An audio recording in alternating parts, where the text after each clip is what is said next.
Hello everyone, welcome to our YouTube channel. और इस video के अंदर हम एक स्मॉल कैप केमिकल सेक्टर के स्टॉक के बारे में बात करने वाले हैं।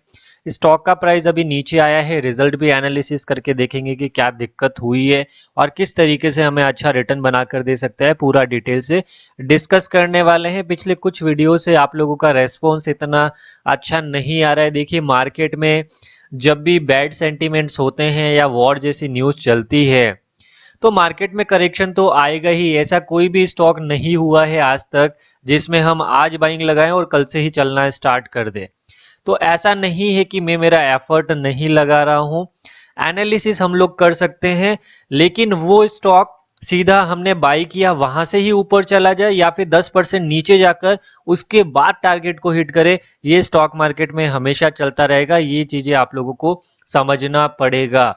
रिस्क मैनेजमेंट अच्छा रखेंगे तो मार्केट में सरवाइव कर पाएंगे। और ये अभी जो पिछला 1-2 साल रहा है, कोविड का हो गया या फिर रशिया यूक्रेन हो गया, अभी भी मार्केट में थोड़ा सा ऊपर की तरफ हाई लगाया था और ऊपर की तरफ चलना स्टार्ट हुआ था और ये वॉर का न्यूज आ गया।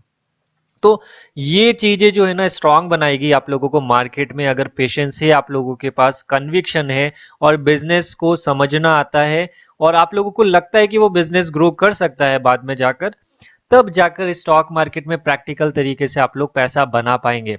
अदरवाइज सिर्फ न्यूज बेस पर चलेंगे, कभी मार्केट में पैसा नहीं बन सकता। स्टार्ट करते हैं आज के वीडियो को और विनती ऑर्गेनिक्स लिमिटेड को हम लोग डिस्कस करेंगे। 1779 रुपीज की प्राइस पर है। पिछले सेशन की बात करते हैं तो अभी यहाँ पर नहीं दिखा रहा है ज्यादा बड़ा रिटर्न। 1 वीक की बात करते हैं तो 1.93% डाउन है। 1 मंथ की बात करें तो 4% डाउन है।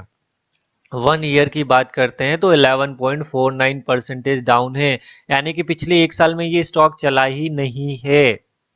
और इसका रीजन क्या है? इंटरनेशनल मार्केट में केमिकल की डिमांड अभी ज्यादा नहीं है, प्राइसें भी इंक्रीज हो रही है, इन्फ्लेशन बढ़ रहा है। ये सारे जो फैक्टर हैं वो कहीं ना कहीं इस इंडस्ट्री को अफेक्ट कर रही है। तो ये मैंने बता दिया, लेकिन 5 साल में देखोगे 5 साल में कोई दिक्कत नहीं है। तो बात सिर्फ पेशेंस का है। स्विंग ट्रेडिंग भी करते हैं या पोजिशनल ट्रेडिंग भी करते हैं, फिर भी स्टॉक को आप लोगों को होल्ड करने आना चाहिए जब तक टारगेट हिट ना करें। अब फंडामेंटल देखते हैं इसके। फंडामेंटल में देखें, मार्केट कैप कितना है? 18,000 करोड़ का मार्केट कैप है। करंट प्राइस कितना चल रहा है? 1779 रुपीज का चल रहा है। 52 वीक हाई देखिए 2195 रुपीज का बनाया था। 52 वीक लो देखिए 1693 का बनाया था। डिविडेंड येल्ड ठीक ठाक देता है। फेस वैल्यू 1 की कंपनी है। आरओसी बहुत अच्छा है, आरओई बहुत अच्छा है, प्रमोटर होल्डिंग अच्छा है, प्लेजिंग ना के बराबर करके रखा हुआ है और डेप्ट फ्री कंपनी है। प्रीवियस 12 मंथ में 458 करोड़ का प्रॉफिट जनरेट किया है। अब मैं आप लोगों को बताता हूं कि ये कंपनी का जो स्पेशलिटी केमिकल है किन किन इंडस्ट्रीज को सर्व करती है। तो आप लोग देखेंगे water treatment, construction, paints, coating, personal care, agrochemical और भी बहुत सारे ऐसे इंडस्ट्रीज है जिनको ये केमिकल सप्लाई करती है। तो बहुत अच्छी कंपनी है और ये कहीं ना कहीं ऐसे प्रोडक्ट्स है ना जो डेली लाइफ में हमारे काम आते हैं। तो ये कंपनी में हो सकता है किसी 1-2 क्वार्टर में रिजल्ट खराब आ जाए, अदरवाइज क्या होगा, वापस से ग्रोथ करेगी, तब आप लोगों को रिटर्न अच्छा देखने को मिलेगा। अब हम लोग देखते हैं इसका क्वार्टरली रिजल्ट्स किस तरीके का रहा है। तो क्वार्टरली रिजल्ट्स की जब हम लोग बात करते हैं तो यहाँ पर देखिए सेल्स में डाउनफॉल आया है। एक्सपेंसेस फिर भी इन्होंने घटाए हैं। देखो यहाँ पर देखिए 418 करोड़ के आसपास एक्सपेंस हो गया था, फिर भी इन्होंने घटाया है। उसके बाद अगर हम लोग देखेंगे यहाँ पर ऑपरेटिंग प्रॉफिट कम हुआ है इनको, ये दिक्कत है। उसके बाद यहाँ 83 करोड़ का प्रॉफिट हुआ है। और जून 2023 को अगर जून 2022 से कंपेयर करें तो यहाँ से प्रॉफिट में डाउनफॉल आया है। उसके बाद बढ़ा भी था और स्टॉक में मूवमेंट भी नजर आया था बढ़ते हुए, लेकिन फिर से कम हुआ है। तो इसका मतलब ये नहीं कि कंपनी खराब हो गई। तो क्वार्टरली ट्रेंड नेगेटिव चल रहा है मार्केट सिचुएशन के बेस पर, इसीलिए प्राइस में लगातार करेक्शन आ रहा है। ठीक है, ये रीजन पता चल गया आप लोगों को। अब चलते हैं ईयर वाइज देखते हैं। जब ईयर वाइज देखें ना, 2012 में प्रॉफिट देखिए 55 करोड़ का था और अभी प्रॉफिट कितना है? 450 करोड़ के ऊपर। पिछले साल कितना था 2022 में? 347 करोड़। और वहां से कितना हुआ? 458 करोड़। और कंपनी के प्राइस में आप रिटर्न देखेंगे 1 ईयर में, तो 1 ईयर में रिटर्न ही बनाकर नहीं दिया। तो अब आप लोग देख सकते हैं, जब प्रॉफिट बढ़ा है फिर भी रिटर्न नहीं बना है, तो आप लोग देख सकते हैं किस तरीके से स्टॉक को नीचे रखा जा रहा है। फिर बात करते हैं बैलेंस शीट की। रिजर्व्स देखो बढ़ा दिया, कंपनी ने अपने ऊपर से डेप्ट उतार लिया।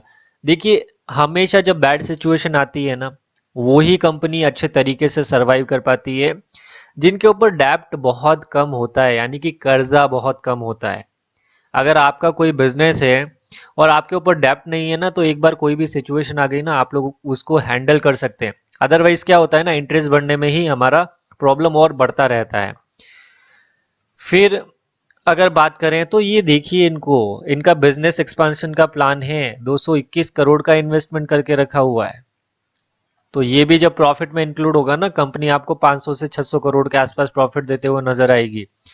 तब क्या होगा, वो तब नजर आएगा ना आप लोगों को, तब स्टॉक का प्राइस बढ़ चुका होगा और तब आप लोगों के क्वेश्चन आएंगे कि हम लोग इस स्टॉक को बाय कर लें क्या।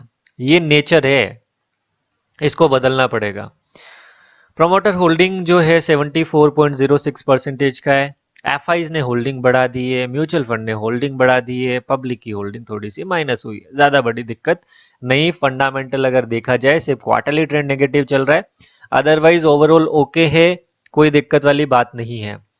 विनती ऑर्गेनिक्स का देखो चार्ट पर आप लोगों को समझ में आएगा। ठीक है, तो यहां पर देखोगे ना, तो विनती ऑर्गेनिक्स की मैंने दो लाइन ड्रॉ करके रखी है, एक कर रखी है 2181 पर, लेवल नोट डाउन कीजिएगा। एक लाइन है हमारी 1756, 1750 भी कंसीडर कर सकते हो या फिर 1760 भी कंसीडर कर सकते हो, जैसा आपको सही लगे। और उसके बाद है 1684 का। ठीक है, अब हो क्या रहा है ना, ये स्टॉक ऊपर की तरफ जाता है, ठीक है, इस रेंज के आसपास नीचे आता है, ऊपर की तरफ जाता है, नीचे आता है, ऊपर की तरफ जाता है, नीचे आता है, ऊपर की तरफ जाता है, नीचे आता है, ऊपर की तरफ जाता है, वापस से नीचे आता है और एक ऊपर की तरफ जाने की कोशिश करता है, लेकिन मार्केट सेंटीमेंट खराब है, नीचे आ गया। क्वार्टरली रिजल्ट थोड़ा खराब आया, नीचे आ गया। अब इसका नेचर है कि यहां से आने के बाद इस रेंज के अंदर 1680 से 1756 के अंदर अंदर ये एक बाउंस बैक करने की कोशिश हमेशा करता है।